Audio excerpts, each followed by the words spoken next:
Salam alaikum wa rahmatullah, cher. Merci beaucoup déjà pour tout. Alaykoum. J'avais juste trois petites questions, si c'est possible.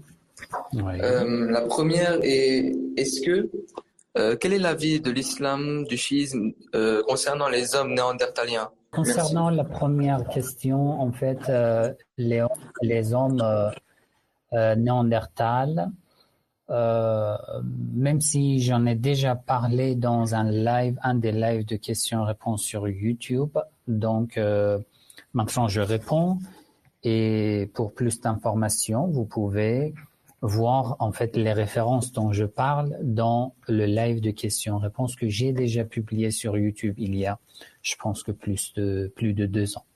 Mais en résumé, en fait, concernant les hommes, on peut dire néandertaliens, il y a des informations, des détails en fait expliqué d'après les historiens, d'après les archéologues, d'après les scientifiques, en fait on peut dire les professionnels dans ce domaine. Dans l'islam, on ne peut pas en fait trouver autant de détails dans les références, dans les sources islamiques. Mais ce que nous pouvons trouver, c'est la possibilité de ce sujet, de ce phénomène. Ça veut dire quoi? Ça veut dire que il y a des hadiths qui prouvent que le prophète Adam, le premier prophète, ala nabiyyina wa alayhi salam, n'était pas le premier homme sur terre. Il était le premier prophète. D'accord? Ça veut dire que avant lui vivaient beaucoup d'hommes sur terre, mais le prophète Adam a été envoyé comme prophète. D'accord? Ce genre de hadith prouve que avant le prophète Adam vivaient les gens, les hommes vivaient.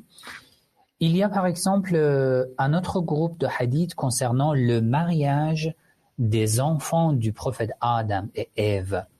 Si avant eux, aucun homme n'existait, cela veut dire que soit les enfants de Adam se sont mariés entre frères et sœurs, ce qui est loin en fait de la vérité, ce qui est détestable, ça veut dire un mariage entre frères et sœurs.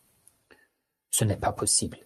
Soit ils se sont mariés avec des anges descendus du ciel avec une apparence humaine, et ça aussi c'est une hypothèse qui n'est pas vraiment sûre, mais une hypothèse expliquée d'après les imams, alayhimus salam, c'est qu'ils se sont mariés avec les gens qui vivaient avant eux, qui étaient déjà en fait, qui vivaient déjà sur terre.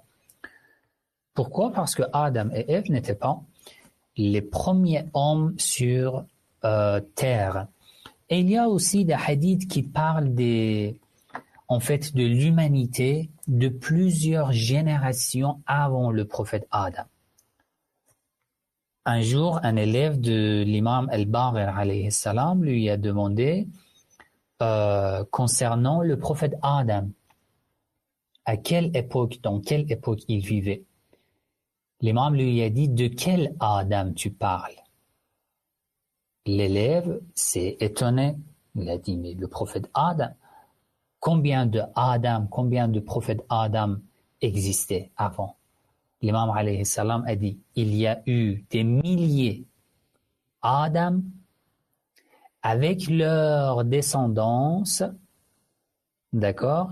Et le prophète Adam que nous connaissons, c'est le dernier prophète. Ça veut dire le prophète Adam de la dernière génération de l'humanité. Ce genre de hadith aussi existe et il y a beaucoup de choses à dire en fait dans ce sujet qui nécessite beaucoup d'analyse, mais c'était en résumé.